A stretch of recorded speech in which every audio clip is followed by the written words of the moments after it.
vamos conversar com o Juca Kfouri, que, salvo um ou outro palmeirense que dirá que não conhece, dispensa apresentações. Tem os palmeirenses que conhecem mais ainda, e odeiam. Mas às vezes é melhor a indiferença. É verdade. Começamos pela bola ou pelas bolas? Bob, você é o dono da casa, seu blog é brilhante. Meu blog não, meu YouTube. Se o YouTube eu sou velho. Se o YouTube é ótimo, se o YouTube é esclarecedor. Graças a Miguel, Sim. Pio, Kiko, Então, Toninho. quando a gente fala de bola e de bolas, em última análise hoje, no mundo do futebol, estamos falando da mesma coisa. Isso. Infelizmente, né? Você está dando gargalhada com o time que está governando o Brasil? Meu Deus. O Bob, nem no pior dos meus pesadelos. Às vezes, vou te falar uma coisa. Eu já li sobre isso muito. Eu já, em um determinado momento, me convenci que, de fato, podia haver razão naqueles que argumentavam: a gente fica falando das coisas ridículas que eles fazem, eles estão desviando a nossa atenção para fazer... Não. Uma que as coisas terríveis que eles querem fazer importantes, nós estamos atentos, né? A perda de direitos que eles querem impor. Nós, nem tanto. Sim, nós que temos uma consciência crítica e que não esperamos ganhar nada deste governo, tá certo? E que fazemos a resistência Você sabe que eu tenho uma resistência à expressão existência, não que eu não ache que ela seja válida, é que eu prefiro a expressão existência. É verdade. Porque resistir é delegar ao outro. Você está resistindo a alguém, você não está agindo, você está reagindo. Tá, ok. Feito então, o reparo, se feito o reparo. Mas eu jamais pensei que a gente fosse viver a idiotia que nós estamos vivendo. Esse Trump, esse Bolsonaro, alguns de seus ministros, são a personificação da idiotia. Eu só estou esperando eles repetirem o grito do Franco: Viva la muerte! Porque é o que parece, e aí fica bem a coisa da existência, do viver. Porque eles parecem todos adeptos disso, não é? Quer dizer, não é possível a submissão que a gente acabou de ver na visita deles aos Estados Unidos, as declarações, né? A entrega do Brasil da maneira como está sendo feita. Isso que você disse, de que não, eu vejo de vez em quando aquelas análises, tal, não, porque isso na verdade, o que as pessoas acho que não percebem é que essas coisas vão corroendo qualquer espécie de capital que você tenha. Você não banca o ridículo, porque isso é uma grande jogada. Onde é que está escrito isso? É evidente, cara? Que não. Você não tem maravilhosos resultados econômicos, você não tem isso. Perspectivas para as multidões. Isso. E você vai correndo o capital. Não, mas olha, tem uma jogada sensacional. Então, tem minhas dúvidas. A semana passada o dólar fechou quase a R$4. Não foi isso? Então veja, você se lembra, você se lembra e você estava lá dentro, você cobriu. O que foi o começo do governo Collor e em quanto tempo o governo Collor começou a se deteriorar.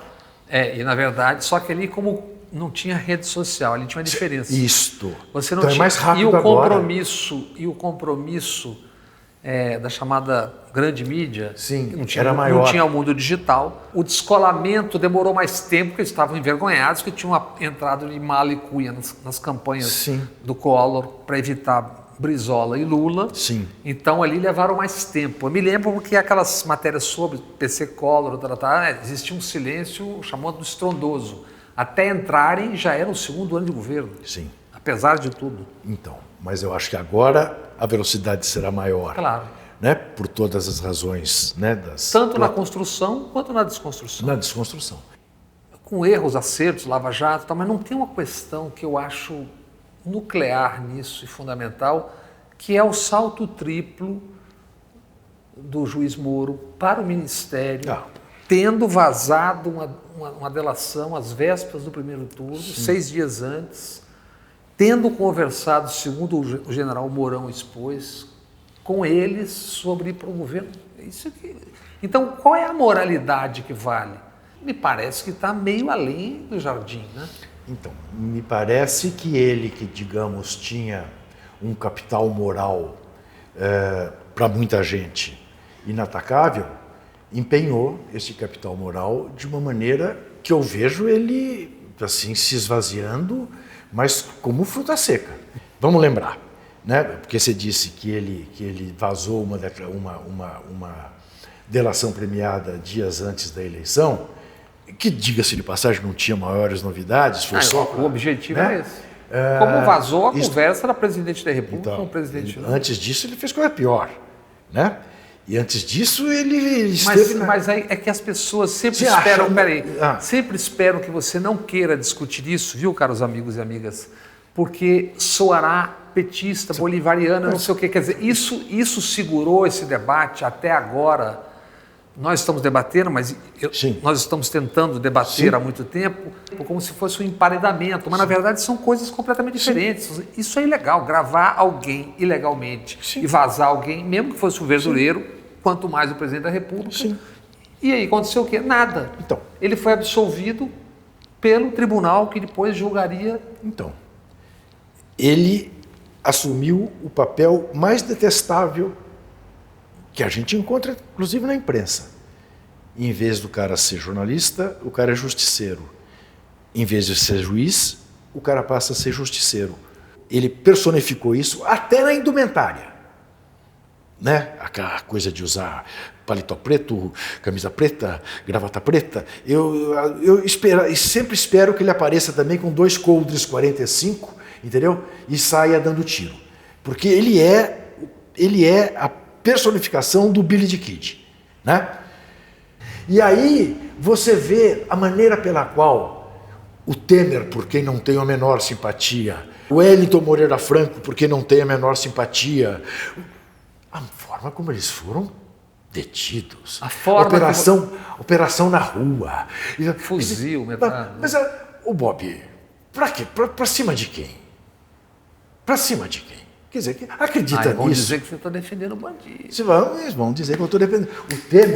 O Temer já era, antes de qualquer coisa, o Temer já causou motivos. Mas agora, eu tenho que ficar aqui nas vezes de puxar a conversa, mas às vezes eu fico com coceira. Fale. Então, quando se dava o impeachment, eu estranhava e dizia o que eu achava muito estranho. Nós, o jornalismo, entrevistando os ministros e ninguém perguntava, mas você por acaso não é aquele que levou um cofre para casa? Você não foi aquele que assaltou um banco? Porque tinha um bando de gente ali com um passivo gigantesco nas costas. E o Temer, idem.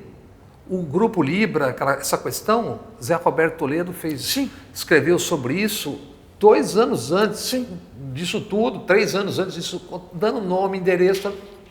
E ninguém dava a menor pelota. Por quê? Porque ele era preciso destruir um poder para você ter um outro poder. É tão claro isso, né? Tão claro. Porque é tal história. Aí, das poucas vantagens de você envelhecer, é que certas coisas você já viu. Certas coisas você já viu ser reprimida, ser patrulhada, depois ela aparecer, e você fala, puxa, então era verdade. Né? Eu me lembro perfeitamente quando se falava do golpe de 64, dizendo os americanos estão por trás, os americanos estão por... Tem navio americano na costa brasileira, a CIA tem... O Lyndon Johnson disse que quer acabar com o Jango. Até vi no seu YouTube, semana que passou, o seu comentário sobre a visita aos Estados Unidos e a CIA, o vídeo do Lyndon Johnson dizendo temos que pegar João Goulart, tudo que for necessário teremos de fazer. I think we ought to take every step that we can, be prepared to do everything that we need to do. I'd get right on top of it and stick my neck out a little. We just can't take this one, and Dizia-se de quem argumentava assim. Paranoico. Teoria da conspiração. Então foi o tio Sam. O imperialismo yankee que está por trás. Chega disso, para. Né? E aí você viu aqui no Brasil, você viu na Argentina, você viu no Uruguai. Não, e depois, você viu no 50 Chile. anos depois, os papéis sendo abertos. Mas você viu a sucessão de ditaduras sendo implantadas, sempre com o embaixador americano sendo uma figura de relevo naquele momento. E aí depois abre os papéis do Congresso. E está tudo documentado. A prisão do Lula é uma violência, porque o Lula está quase 1 ano sem liberdade, sem uma prova que permita você cercear a liberdade de quem quer que seja, por um dia, que dirá por um ano. Mas o Lula já vinha sendo vítima, objeto de justiceiros a partir do momento, por exemplo, daquela condução coercitiva, que é um absurdo. Que é um absurdo. Tão grande como o espetáculo que nós vimos na prisão do Temer. Porque não é preciso fazer desta maneira, não é necessário fazer esse espetáculo, não é assim que se faz justiça, e te digo mais, os que fazem justiça desta maneira, a história mostra, acabam mal, acabam muito mal. O que não deveria permitir a atual cartolagem transformar aquilo que já é um enorme negócio apenas num negócio. E num negócio que acabe matando Isto. o futebol. Exatamente. Quer dizer, então quando você só pensa no futebol como fator gerador de rentabilidade, você começa paulatinamente a matar a paixão, a matar a qualidade, a matar a emoção. Inclusive com o Campeonato Mundial de Clubes também que querem fazer. E esse do Campeonato Mundial de Clubes ainda pior, Bob, porque você pensar em 24 times, com times se classificando 4 anos antes do Mundial de Clubes. Você imagina, quer dizer, 4 meses no Brasil. Sim, você imagina os clubes brasileiros, os clubes da América do Sul, né? Que são um hoje, daqui a 6 meses são outro. Imagina 4 anos, não vai ter nada a ver. Aquele que ganhou a Libertadores com... Isso você acha que vai sair? Eu acredito que é uma tal insanidade... A reação da UEFA é grande. Que não vai sair. Ao mesmo tempo, tem tanto dinheiro que eu sei lá. Quanto vale o negócio do futebol hoje? Então, Bob, a tentativa de compra desse Mundial é coisa de €1 bilhão. Então você imagina o que é isso. €1 bilhão. Você imagina o que é isso. Nós estamos falando do que foi e do que é. Agora tem uma discussão que atravessa todo esse tempo, mudando só quem faz oposição. A rima é pobre, mas é porque coube. O Pelé. Agora no momento se discute, toda hora todo mundo discute quem é melhor, o Pelé, o Messi, o Maradona. Bom, essa é uma outra. Essa é papo de boteco, mas de aí boteco. continua. Ô Bob, há quem diga, e não deixa de ser uma posição inteligente, né, que não existe o melhor de todos os tempos, existe o melhor de cada tempo. Né? Digamos que é fácil para não sair da discussão. Mas quem viu vários tempos... Mas então, eu te confesso que eu cada vez tenho mais preguiça de discutir esse assunto. Eu já li você dizendo isso. Porque... E não é, quando eu falo do Pelé... Né, isso sendo um corintiano que tomou então, couro do Pelé. Eu sou insuspeitíssimo, né, para falar do Pelé, a não ser que alguém diga que eu seja saudosista. Né? Ou que alguém me acuse de defender o Pelé contra o Maradona e contra o Messi, porque nós brasileiros não gostamos dos argentinos. Eu, nesse aspecto, sou um brasileiro raro. Eu sei, porque eu sempre achei que era cascata. Eu adoro a Argentina, eu adoro a escola de futebol da Argentina, eu torço pela Argentina quando não tem Brasil. Eu acho que isso é um pouco cascata, e eu achava que você era também, porque na Copa de 98... Argentina e Inglaterra, e todo o centro de imprensa dizia que estava torcendo pela Argentina. Gol da Inglaterra e quase derrubaram o centro de imprensa festejando o gol da Inglaterra. Então, peraí, que torcedores argentinos são esses? Eu torci pela Argentina na final contra a Alemanha no México em 86, eu torci pela Argentina contra a Holanda em 78 e eu torci pela Argentina contra a Alemanha na Copa do Brasil de 2014. E dizia para as pessoas que me diziam: você está louco? Depois do 7-1 ainda ver a Argentina festejar aqui no Brasil é o fim. Eu digo, e você sofre da síndrome de Berlim, né? Como se fosse a síndrome de Estocolmo. Os caras meteram 7-1 no Brasil e você vai torcer para eles? Eu não, vou torcer para a Argentina. Nem eu fui um deles. Não perdoo o Higuaín pelos 2 gols que perdeu naquele jogo. Mas, enfim. Então, o que me move não é nenhum sentimento anti-argentino. Poderia ser saudosismo. Porque, por exemplo, eu sou saudosista em relação à Fórmula 1, para a qual nem ligo tanto, mas eu considero o Fangio, Juan Manuel Fangio, que foi 5 vezes campeão do mundo, em baratinha, melhor do que o Ayrton Senna. Lá vai tomar tanto cacete dos Sim, tenistas. sim, melhor que o Ayrton Senna. Lembrando, o Fangio era argentino. Então, me tira fora dessa coisa de argentino contra brasileiro. O Pelé é como o Michael Jordan.